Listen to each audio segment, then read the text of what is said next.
Sir നമസ്കാരം. Sir നമസ്കാരം. Sir നമുക്കിപ്പോ VSന്റെ മരണം നമ്മൾ ശരിക്കും പൊരുത്തപ്പെടാനായിട്ട് നമുക്ക് ഒരു ബുദ്ധിമുട്ട്. കാര്യം എന്ന് വെച്ചാൽ നമ്മൾ ഏറ്റവും ഒരു രാഷ്ട്രീയത്തിന് അതീതമായി ജനം ഏറ്റവും ഇഷ്ടപ്പെടുന്ന ഒരു നേതാവ്. സാർ, VSന്റെ മരണശേഷം ഉണ്ടാകുന്ന ഒരു കമ്മ്യൂണിസ്റ്റ് മരണപ്പെട്ടെന്ന് പറഞ്ഞ് കമ്മ്യൂണിസം ലോകത്ത് അവസാനിക്കുന്നു എന്ന് കരുതുന്നത് തെറ്റല്ലേ? സാർ, VSന് ശേഷം ഇനി ഈ പാർട്ടിയുടെ സ്ഥിതി എങ്ങനെയായിത്തീരും? VS എന്ന അതിദേശനായ ഏറ്റവും നമ്മൾ ഏറ്റവും ഇഷ്ടപ്പെടുന്ന നേതാവ് ഒന്ന് ചുരുക്കി പറയാമോ സാർ? VS അച്യുതാനന്ദൻ വ്യക്തിപരമായി തന്നെ എനിക്ക് വളരെ അടുപ്പം എന്ന് പറഞ്ഞാൽ അത് വ്യക്തിപരമായ കാര്യങ്ങൾക്കല്ല, കേരളത്തിലെ നിരവധി സാമൂഹ്യ പരിസ്ഥിതി വിഷയങ്ങളിൽ നേരിട്ട് ഇടപെടാൻ എനിക്ക് അദ്ദേഹവുമായി ഇടപെടാൻ കഴിഞ്ഞിട്ടുണ്ട്.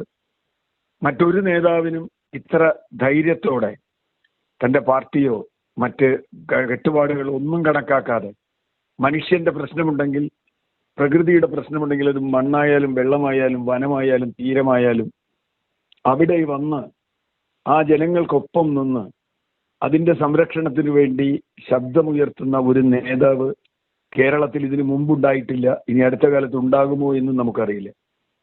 പരിസ്ഥിതി സാമൂഹ്യ വിഷയങ്ങൾ സാധാരണ പാർട്ടികളുടെ, പ്രത്യേകിച്ചും കമ്മ്യൂണിസ്റ്റ് പാർട്ടിയുടെ ചട്ടക്കൂടിന് പുറത്തുള്ള ഒരു കാര്യമാണ്.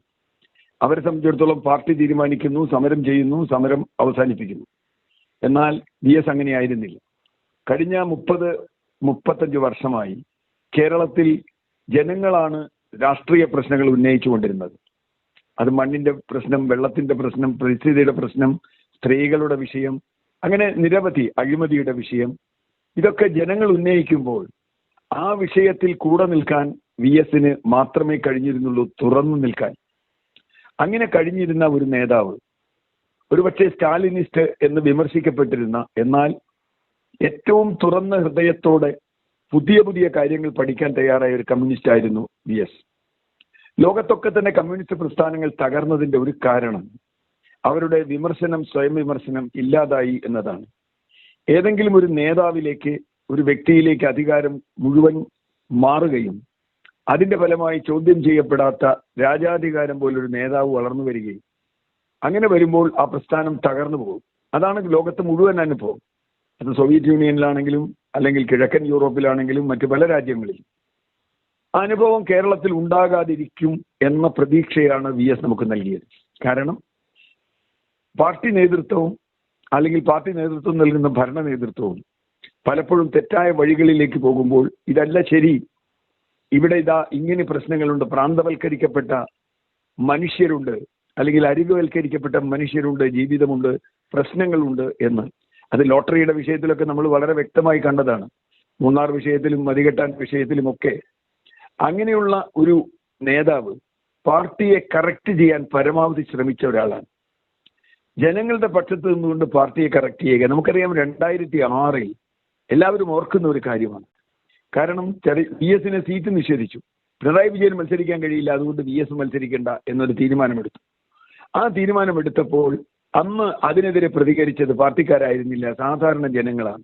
യുവാക്കളും സ്ത്രീകളും അടക്കം കൂട്ടത്തോടെ തെരുവിൽ വന്ന് ഞങ്ങളുടെ നേതാവ് മത്സരിക്കണം, അദ്ദേഹം മുഖ്യമന്ത്രിയാകണം എന്ന് ആഗ്രഹിച്ച് വലിയ തോതിൽ അതിന്റെ പ്രചരണം നടത്തി. ആ പ്രചരണത്തിന്റെ ഫലമാണ് 2006 ഇടതുപക്ഷത്തിന്റെ ജയം. അതിന്റെ ഭാഗമായി VS മുഖ്യമന്ത്രിയാകും. മുഖ്യമന്ത്രിയായിരിക്കുമ്പോഴും ഒരു പോരാളിയായിരുന്നു VS. അതാണ് EMS കൊണ്ട് ഭരണവും സമരവും ഒരുമിച്ച് എന്ന് പറയാറുണ്ട്. അതൊക്കെ വാക്കുകളിലാണെങ്കിൽ VSന് അത് ജീവിതത്തിലായിരുന്നു. അത് ഭരണത്തിലിരിക്കുമ്പോൾ തന്നെ തെറ്റായ നയങ്ങൾക്കെതിരെ അടിപതറാതെ നിൽക്കാൻ VSന് സാധിച്ചിരുന്നു. അതാണ് ലോട്ടറിയുടെ കാര്യം ഞാൻ നേരത്തെ പറഞ്ഞത്.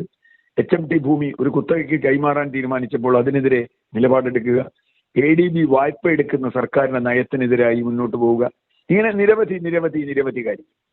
അപ്പോ ഇത് ഈ കറക്റ്റീവ് ഫോഴ്സ് പാർട്ടിയിൽ ഉണ്ടായി. 2011 കേരളത്തിൽ തെരഞ്ഞെടുപ്പിൽ VSന്റെ സർക്കാർ 4 സീറ്റിന് പരാജയപ്പെട്ടുവെങ്കിലും അത് വിജയിക്കുമായിരുന്നു. പരാജയപ്പെടുന്നതിന് കാരണം പാർട്ടി തന്നെയാണ്. പാർട്ടി തീരുമാനിച്ചതാണ് VS രണ്ടാമത് മുഖ്യമന്ത്രിയാകരുത്. ഏതായാലും ആ സമയത്ത് തന്നെയാണ് ബംഗാളിൽ ഇലക്ഷൻ നടന്നത്. ബംഗാളിൽ ആ തെരഞ്ഞെടുപ്പിൽ ദയനീയമായാണ് കമ്മ്യൂണിസ്റ്റ് പാർട്ടി പരാജയപ്പെട്ടത്. 35 വർഷം ഭരിച്ച പാർട്ടിയാണ്. പിന്നീട് ഒരിക്കലും അവിടെ കമ്മ്യൂണിസ്റ്റ് പാർട്ടി ഭരണത്തിൽ വന്നിട്ടില്ല. ഇപ്പോൾ ഇനി ഒരു കാലത്തും വരുമെന്ന് പ്രതീക്ഷയുമില്ല. തകർന്ന് അടിഞ്ഞുപോയി പാർട്ടി ബംഗാളിൽ. അന്ന് ബംഗാളിൽ ഒരു സുഹൃത്ത്, എൻ്റെ ഒരു സുഹൃത്ത്, പഴയ വിദ്യാർത്ഥി പ്രസ്ഥാനത്തിൽ ഉണ്ടായിരുന്ന ഒരു സുഹൃത്ത്, ഒരു പത്രലേഖനായിരുന്നു. അദ്ദേഹം പറഞ്ഞ ഒരു കമന്റ് ഞാൻ ഇപ്പോഴും ഓർക്കുന്നുണ്ട്. എന്തുകൊണ്ട് ബംഗാളിൽ പരാജയപ്പെട്ടു എന്ന എന്റെ ചോദ്യത്തിന് അദ്ദേഹം പറഞ്ഞ ഒറ്റ വാചകമാണ്, ഞങ്ങൾക്കൊരു VS ഇല്ലായിരുന്നു. ഒരു VS ഉണ്ടായിരുന്നുവെങ്കിൽ അവിടെ ഒരു കറക്റ്റീവ് ഫോഴ്സ് ഉണ്ടാകുമായിരുന്നു. അത് നമുക്കറിയാം, ബംഗാളിലെ നിരവധി പ്രശ്നങ്ങൾ, ഭൂമിയുടെ പ്രശ്നങ്ങളൊക്കെ, അത് കറക്റ്റ് അങ്ങനെയാ അല്ല, അത് പാർട്ടി അങ്ങനെയല്ല തീരുമാനിക്കേണ്ടത് എന്ന് പറയാൻ ഒരു VS ഉണ്ടായിരുന്നത് കൊണ്ടാണ് പാർട്ടി കേരളത്തിൽ നിലനിന്നത് എന്ന അദ്ദേഹത്തിന്റെ അഭിപ്രായം നമുക്ക് കടമെടുക്കാം. അങ്ങനെ എടുത്താൽ തീർച്ചയായും ആ കറക്റ്റീവ് ഫോഴ്സ് ഇനിയില്ല. VS കഴിഞ്ഞ 2-3 വർഷമായി അദ്ദേഹത്തിന് ആരോഗ്യപരമായ പ്രശ്നങ്ങൾ ഉണ്ടെങ്കിൽ പോലും എപ്പോഴെങ്കിലും VS പ്രതികരിക്കുമെന്ന് പ്രതീക്ഷിച്ച ലക്ഷക്കണക്കിന് മനുഷ്യർ കേരളത്തിൽ ഉണ്ടായിരുന്നു. ഇപ്പോഴത്തെ ഭരണത്തിനെതിരായി അതിശക്തമായ ജനവികാരം വരുമ്പോഴും VS അതിനെതിരെ ഒരു വാക്ക് VS ഉണ്ടായിരുന്നുവെങ്കിൽ ഇങ്ങനെ ഈ ഭരണം പോകുമായിരുന്നില്ല എന്നാണ് എല്ലാവരും കരുതുന്നത്.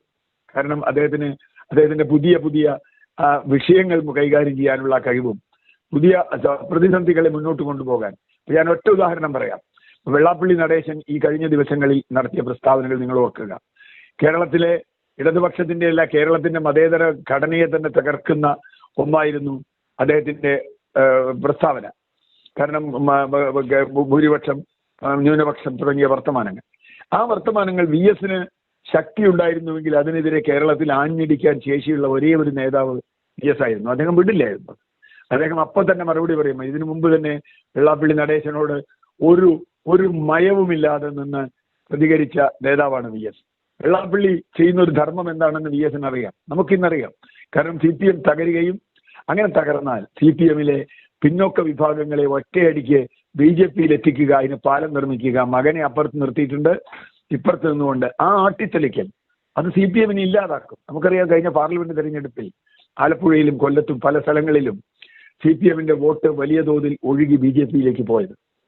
അതിനുള്ള വഴിയൊരുക്കലാണ്, ചാലൊരുക്കുകയാണ് വെള്ളാപ്പള്ളി നടേശൻ എന്ന് കൃത്യമായി VSന് അറിയാമായിരുന്നു. പക്ഷെ ഇപ്പോൾ ആ വഴി വെള്ളാപ്പള്ളിക്കുള്ള ഒരു വെല്ലുവിളി ഇല്ലാതായിരിക്കുന്നു.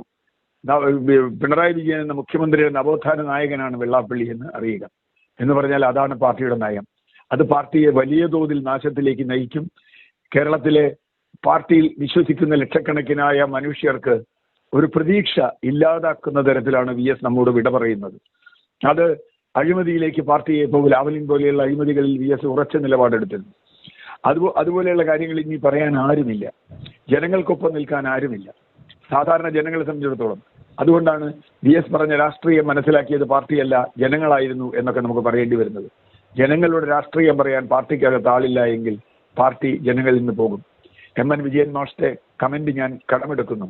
പാർട്ടി ഉണ്ടാവും, പക്ഷേ ജനങ്ങൾ ഉണ്ടാവില്ല കൂടെ. അതിലേക്കാണ് ഇപ്പോൾ പോയിക്കൊണ്ടിരിക്കുന്നത്. തീർച്ചയായും ഇത് കേരളത്തിന് വളരെ വേദനാജനകമായ ഒരു അവസ്ഥയാണ്. പക്ഷേ മനുഷ്യനാണ്, 102 വയസ്സ് വരെ കഴിഞ്ഞാൽ ഏത് മനുഷ്യന് മരിക്കുമെന്നുള്ളതൊക്കെ നമുക്ക് അത് താത്വികമായൊക്കെ പറയാം. പക്ഷേ അത് പറയുമ്പോഴും VS അവിടെ ഉണ്ട് എന്നത് ഒരു പ്രതീക്ഷ തന്നെയായിരുന്നു പാർട്ടിക്കും കേരളത്തിനാകെ. ഏതായാലും സാർ, ജനങ്ങളുടെ മനസ്സിൽ സാർ പറഞ്ഞ പോലെ സാധാരണ ജനത്തിന്റെ മനസ്സിൽ VS ജീവിക്കും അല്ലേ സാർ? തീർച്ചയായിട്ടും. പക്ഷെ സാധാരണ ജനങ്ങളുടെ മനസ്സിൽ ജീവിക്കുമ്പോഴും പാർട്ടി അദ്ദേഹത്തെ ഇല്ലാതാക്കി എന്ന് സാധാരണ ജനങ്ങൾക്ക് അറിയാം. അതുകൊണ്ട് തന്നെ പാർട്ടിയിൽ നിന്ന് സാധാരണ ജനങ്ങൾ അകന്നു പോകാനാണ് ഇത് വഴിവെക്കുക എന്നാണ് ഞാൻ ഭയപ്പെടുന്നത്. ഏതായാലും വിഷയത്തിൽ പ്രതികരിച്ചതിൽ നന്ദി. Thank you sir. Thank you.